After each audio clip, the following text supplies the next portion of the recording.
Of the IPS film room, we are going to look at NC State guard Matt Abel, and as it was a tale of two halves for the freshman guard in the win over SMU. He was really, really good in the second half. Maybe State's best player. Struggled in the first half, I thought, at times. So we're going to look at his play and what NC State really likes about him and why I think he's going to play a big role for the Wolfpack the rest of the season. So let's jump right into it. Opening possession for him, or at least in terms of him getting a shot up against SMU. You see him here working to kind of get open, and NC State's running. It feels like a little bit of an action for him. They're running kind of a replace. You get a switch on the Boopy Miller, and Abel actually is guarded by Miller. And you get him popping to the top of the key, and he's unable to knock down that catch-and-shoot three-pointer. I don't know, like with Abel's size, you see right here with Miller on him, I'd almost rather him just demand to get the ball there and look to score on Miller on the block. I mean, Abel's listed at 6'5", Miller's listed at 6 foot. If I'm SMU with that matchup, this is the type of shot I want to see Matt Abel take. Catch and shoot off of a screen, curling away from the basket, unable to knock it down. Next possession here, this is about a minute or so later. Again, 22 seconds or so on the shot clock. Darion Williams kicks it to him. Now, look, nothing wrong at all with this shot. This is what I think you want Matt Abel taking. Catch and shoot, corner threes. Give Darion Williams credit. Like, he could easily shoot that. With the way he's shooting the basketball right now, he gets a good screen from Sonya. Doesn't. Makes the one more pass. Abel just doesn't knock it down. That's a shot, though, I think you want. Here's his only basket in the first half, and I don't really like the take from him. You know, I think he kind of gets bailed out with a goaltend. Look, I think one of the progressions as a young player you have to make is when you can score and when you can't. I think he might be trying to draw a foul here, but if you are, you're not taking it aggressively enough to draw the foul, and instead you get caught kind of in no man's land. And so when you're in that position, it's okay sometimes to back it out and run offense. Like I said, gets bailed out, I think, to a degree because SMU goaltends it for some reason. I don't know why, but you get 2 points for it if you're NC State. I just don't like that take from Abel. And we've talked about it, shot turnovers, bad decisions, bad takes. I think that's one from him that he would probably want to have back. Could he sidestep that? Could he drive that more towards the basket? He's a bigger player than Edwards. And instead, he just kind of continues to drift towards the sideline and out of bounds, not really giving himself a chance to score there. But again, you score it on the goaltend. Still in the first half here, you see NC State, they get a defensive stop, a push from Quadir Copeland. He gets the ball, he gets a paint touch. It's a decent look. It's a good look. You know, what I don't like with it is I think as a shooter, he probably needs he needs to create more space there. I mean, the sidestep is a really good move off of a ball fake, but I think he needs to create more of a gap there because if you notice, with the sidestep, you still get a contest from Pierre.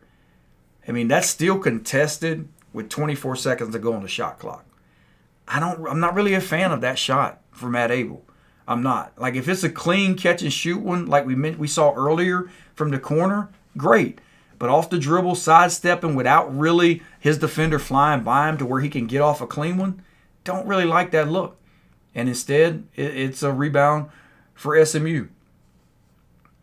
I think this is his final one in the first half. You see, and you get a steal here. Scotty Abube makes the play. Similar deal. Pump fake, sidestep, in transition, unable to knock it down. Offensive rebound is a offensive foul for Abube. Like I said, is it an okay shot? Yeah. Do you like him playing with aggressive? Definitely. And that's one of my favorite traits of Matt Abel. I think the guy has no fear, truly believes in his talent, has no issue taking big shots. He's not afraid of the moment at all. Love that about him. But I think there also is a time to have some perspective and when to shoot these. And I think on this one, you know, when he pump fakes it here, probably not the shot you want with, like I said, I mean, he's taking this with 25 seconds to go on the shot clock in transition. A transition three, you've got one offensive rebounder. SMU has 3 defenders around the paint. I don't really like that shot, and I'm not saying that because he missed it.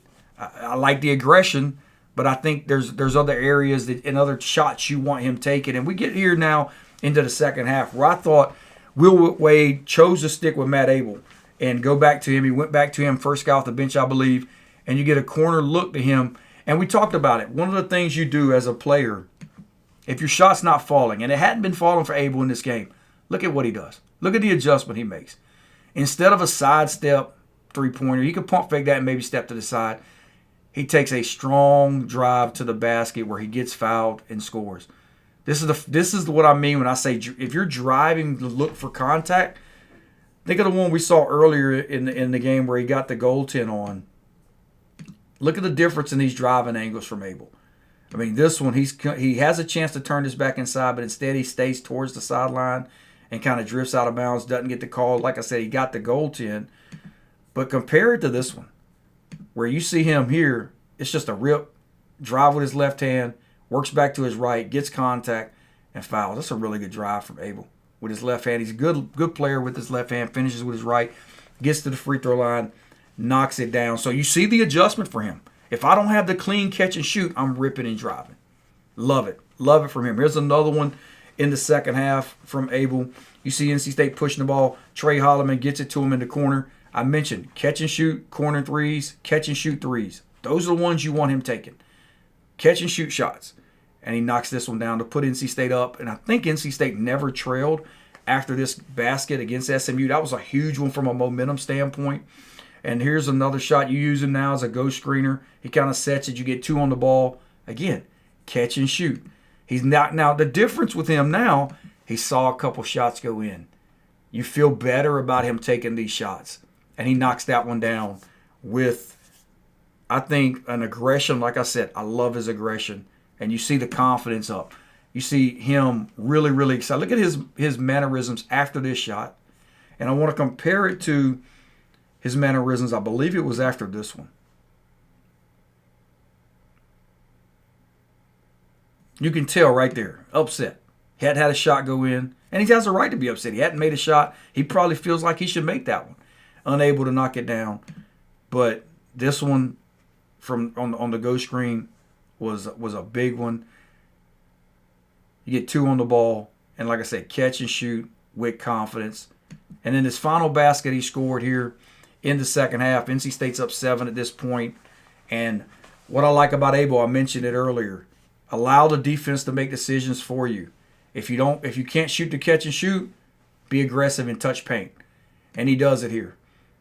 Same action, you get the go screen, they don't get two on the ball. Miller's able to get back out, but instead of shooting over him, he rips. Again, works to his left hand, trusts his left hand dribble, gets into the paint. Nice little floater there to put NC State up 9. He was maybe State's best player in the second half. I mentioned it. I think he had 11 points in that half, didn't miss a shot. Here's really the only mistake he made in the half. He had a turnover with NC State up 12 where he's just trying to do a little too much. Walks. Like as a player, understand what you're trying to do. You're not going to try and I mean, NC State doesn't have many players at all look to catch at the top of the key and ISO without a ball screen. And it turns into a travel. And I think if you're able, it's one of those things. You're still learning as a young player, but I think this game should for him be a huge boost from a confidence standpoint. Because like I said, the first half wasn't very good. The second half was great.